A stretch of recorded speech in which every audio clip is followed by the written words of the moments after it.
Hi, you're listening to Everyday Superpower, a place where you can learn about body language and learn very easily how to apply this information into the real world. So after you watch this video, you're going to have hopefully learned a little something regarding how to read people purely through the way their brain subconsciously, you know, behaves and projects through the physical, alright, such as your own self.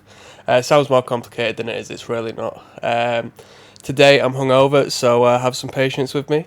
What we're going to be talking about today is clusters, so clusters of body language, alright? So, in past videos, we've spoken of individual behaviours, such as if somebody crosses their arms or if somebody, bounces their feet or, creates a particular motion with their hand or so on and so forth, right? But now we're going to have a look at clusters, and what clusters are is a grand association of body language behaviour at once, so it's more than one thing happening at one time basically, and this is the big picture. When we look at isolated behaviours and gestures, we're only pinpointing out and concentrating on one individual movement or behaviour or gesture, and in the grand sort of scheme of things, if you want to read something or read somebody correctly, you're going to want to have to see the whole picture and absorb all the information you can to get a more dialed in, more accurate result and response, okay? So you cannot attach meaning to a single gesture and accurately judge a person, alright? What you need to do is you need to read cues on a consistent and on a larger scale over time, alright? These are referred to, as we've mentioned, cue clusters, okay? So these are important to pay attention to before drawing conclusions, because of course when we initially start getting into learning about body language and nonverbal communication, we jump to believing one thing might mean one thing or one thing might mean another. So if somebody rubs their nose, we might think, oh, they're lying, rather so than they actually just have an itchy nose. Whereas if an individual had an itchy nose, or may look like they had an itchy nose and scratch their nose momentarily, okay? Whereas their eyes suddenly shift away from you, absent, and it's followed by a scratch on the back of the neck, we're starting to see a cluster of cues which may hint towards something other than just an itchy nose, alright? Well, we talk about somebody sitting with their arms tightly pressed against their chest, such as, giving oneself a self-hug. What's happening with the feet? What's happening with the neck? You need to pay attention, because perhaps if their arms are crossed and their head is raised in the air exposing the neck, it could be significant of defiance. Whereas if their neck was low, they could be, coiled into a more fetal-esque defensive position. And if you've seen that happen in real time in response to a real comment or thought that may have come across their mind, then you have more of an accurate reading as to what the deal might be, alright? But when we look at the crossed arms in particular, yeah, we can show that it's indicative of defensiveness and a little bit of shielding in the face of a potential threat. But what is the threat, and what emotion is alongside this, quite bold gesture? It's worth paying attention to, alright?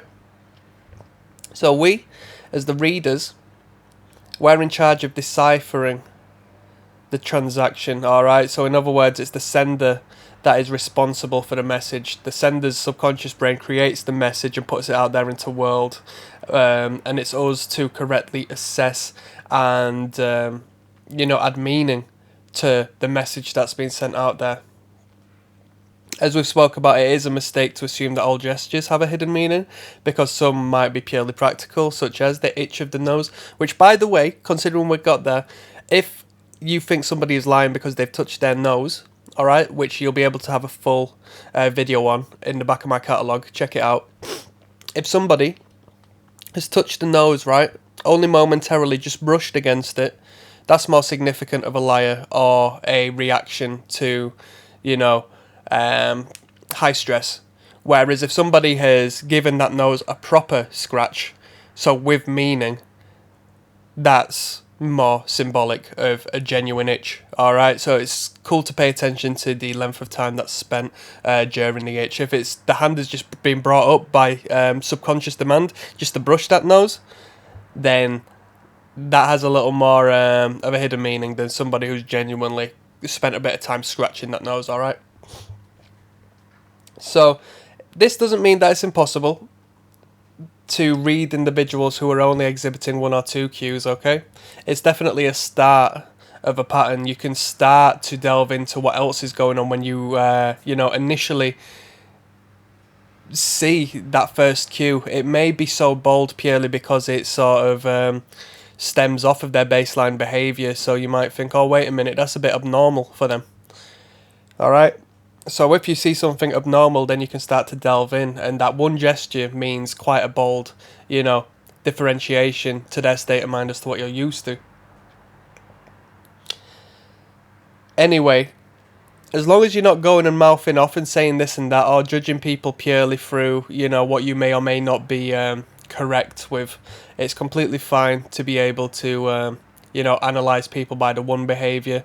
And if you're incorrect, it doesn't necessarily matter, because it's just your journey and you reading and learning how to read, because you might see the one behavior or the two behaviors and then see it in another person reflected in a different light, and might think, oh, well, that person must not have been shady or blah blah blah blah, because this person is performing this body language and seems to be in a different state of mind.